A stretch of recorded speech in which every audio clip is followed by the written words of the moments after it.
What would you do if your greatest opportunity for glory in years will end up sabotaged by your own team? And if the tests were not a mistake but part of a deliberate plan to make you fall? Charles Leclerc arrived in Budapest as a pilot pressed, frustrated, and with minimal expectations. He had publicly described the Hungaroring as his weakest circuit of the calendar, a place where the statistics turned his back completely. 7 appearances without podiums, just once inside the top 5. This public admission, far from being an excuse, was a cry of honesty that undressed the tense relationship he had always had with this narrow, technical, and medium rhythm route. And yet, when the Q3 on Saturday began, everything changed. Leclerc not only achieved a quick lap, he achieved the return. An impossible return to replicate, explain, or even understand.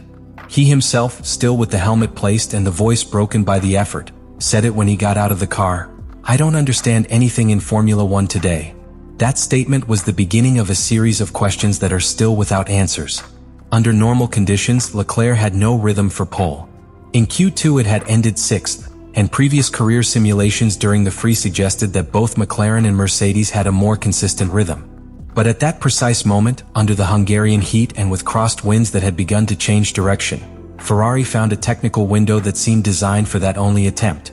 The technical key was the extreme aerodynamic configuration that Ferrari decided to mount on its SF25 exclusively for classification.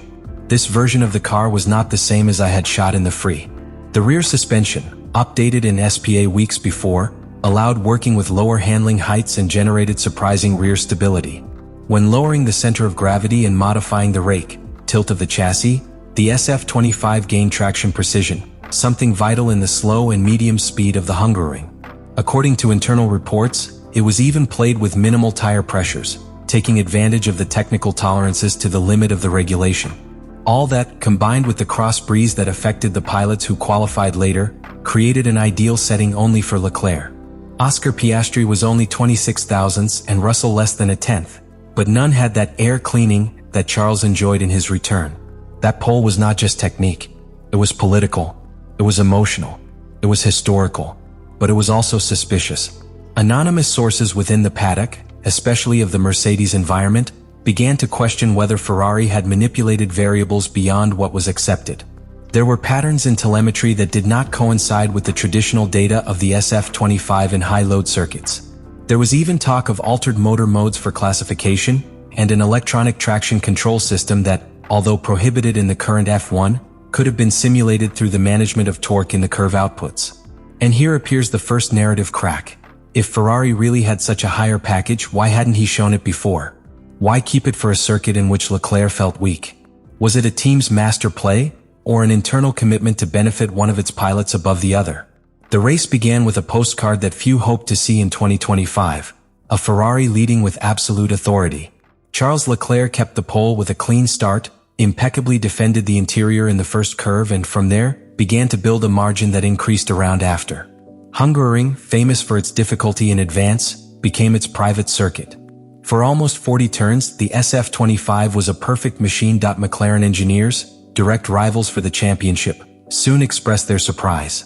In internal meetings, there was talk that Leclerc's rhythm was unusually constant.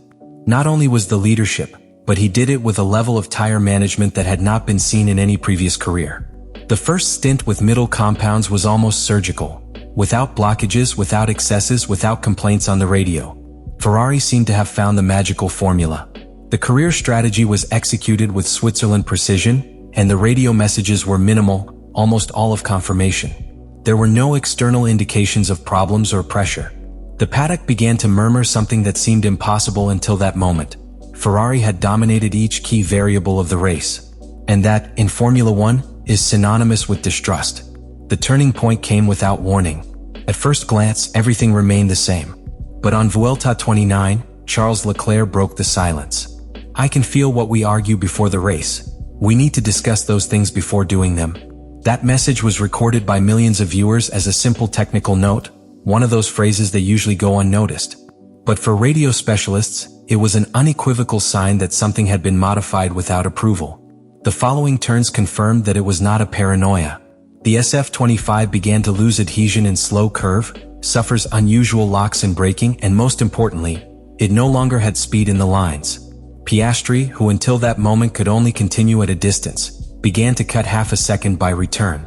The car's performance had changed abruptly and without an obvious external reason. Ferrari did not report mechanical problems, and from boxes no explanation was offered to the performance fall. Fans began to speculate: technical failure? Strategy error? Or anything else? A thorough analysis of telemetry filtered to the press revealed anomalous patterns in the motor torque after the first pit stop.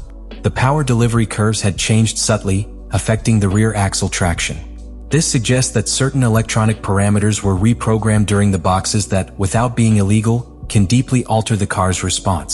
The strange thing is that these changes were not mentioned in the technical brief or communicated to the pilot. Worse, they did not appear in the original mapping agreed between Charles and his career engineer.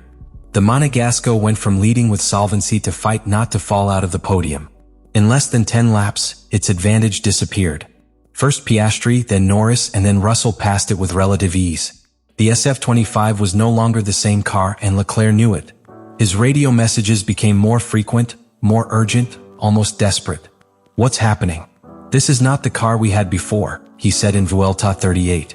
The silence from the wall was revealing. Brian Botzi, his engineer, avoided responding clearly. He used generic phrases, vague instructions on brake temperatures and tires. He never directly admitted that an adjustment had been made without authorization. But for Leclerc, who knows his car better than anyone, the difference was impossible to ignore. For many, that was the exact moment in which the confidence between pilot and team broke. In a sport where margins are millimeter and information is to be able to modify the behavior of the car without the pilot's consent is not just imprudence, it is a technical betrayal. And what makes all this even more suspicious is the context. Ferrari came from a turbulent start of the season, with internal tensions due to technical leadership between the areas of development and career. Hamilton, a new star signing of the team, had demanded more weight on strategic decisions, and there was talk of friction for the priority of updates between both garages. Was Leclerc's pit stop a simple calibration error, or the result of a deliberate maneuver to weaken its position within the team? None of these questions have official answers, but the fall in performance, the change not communicated, and the tone in the voice of Leclerc opened the door to a much deeper story. The tragic turn in the history of Charles Leclerc during the Hungary Grand Prix was not simply a low performance. It was a structured technical collapse with characteristics too timely to be a mere coincidence. After the first pit stop, where Leclerc was expected to consolidate his advantage with fresh tires, the panorama was twisted without warning.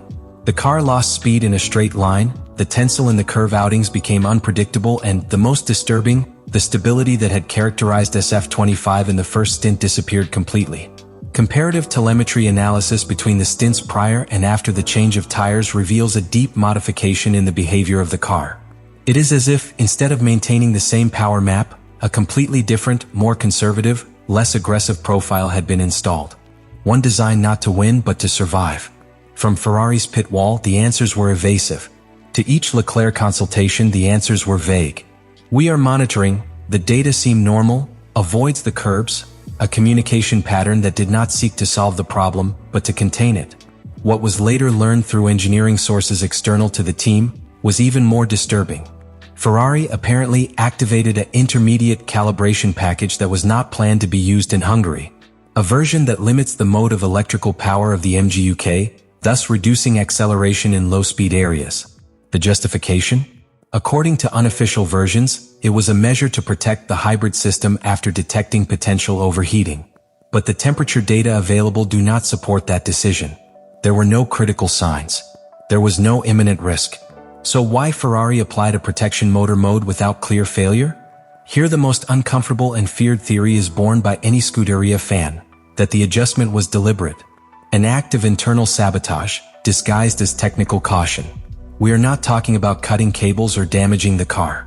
We talk about a silent electronic decision, invisible to cameras, but devastating performance. A small software adjustment that, in a sport governed by thousands, is equivalent to starting the wings to a plane in full flight. Leclerc pole was an unexpected blow within that silent war. Not only because of the result, but for what it represented. The car had worked better under the pilot style of a pilot than many inside Maranello did not consider the favorite. His success in Hungary exposed those who had opted for a different technical direction. And in Formula One, success exposes, and annoyed. From that angle, what happened in the second half of the race becomes suspicious. A modification in the power unit without clear justification. A performance drop without human error. A chain of decisions that do not fit in the official story. The race ended with Leclerc outside the podium, visibly frustrated, isolated from his team in the closed park. There was no celebration. There were no hugs. Only silence and looks avoided. In a sport where millimeters decide titles, a sabotage is not always seen. Sometimes it is heard on a cryptic radio, it feels in a car that no longer responds, or discovered only when it is too late.